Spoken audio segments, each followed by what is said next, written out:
আমাদের professor doctor Mustauddin সাহেবের বড় মেয়ের জামাই মাহফুজ আলম, ছিলেন আপনারা? আজকের ঘটনা কি? হ্যালো বন্ধু, মাহফুজ বন্ধু,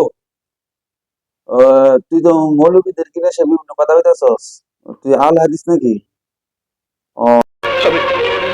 আমি বিশ্বাস করি না। আমি জনগণ রে, সাধারণ পাবলিক যারা আমার বিরুদ্ধে, তাদেরকে শুনামু। তুই কি কস? আচ্ছা আচ্ছা, ঠিক আছে, আচ্ছা শুনাইতেছি। আরে আপনি শুনানো, পরিচয়টা শোনান। আচ্ছা আচ্ছা। আমাদের একজন উপদেষ্টা, তিনি হলেন আহলে হাদিসের জামাই। এই কথাটা যে কইলো আপনি কেমনে ছাইরা দিবেন? শরীরে রক্ত মাংস আছে না?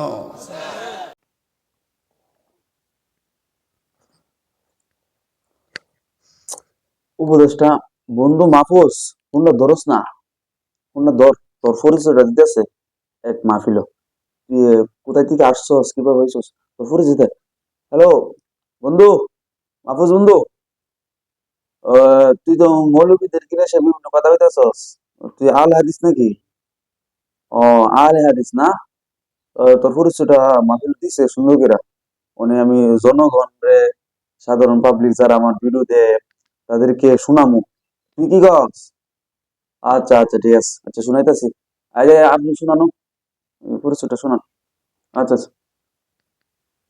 যদি স্বাধীনতা রক্ষা করতে চাও, আহলে হাদিসদের লাগবেই, লাগবে আহলে হাদিসদেরকে। আমাদের একজন উপদেষ্টা, তিনি হলেন আহলে হাদিসের জামাই, আহলে হাদিসদের জামাই। তাকে বলা হলো, তিনি হলেন এই আন্দোলনের মাস্টার মাইন্ড। তিনি হলেন আমাদের প্রফেসর ডক্টর মুস্তাউদ্দিন সাহেবের বড় মেয়ের জামাই মাহফুজ আলম, ছিলেন আপনারা?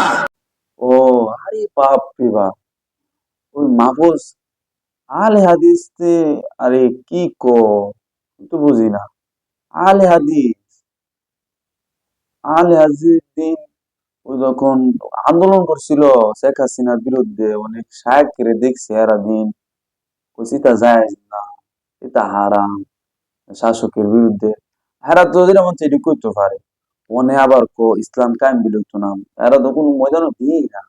এরা কেমনি কথাটি কো ইতলি, আমি ভাই, কে বুঝে থাকলে কই, আমি তো বুঝি না ভাই।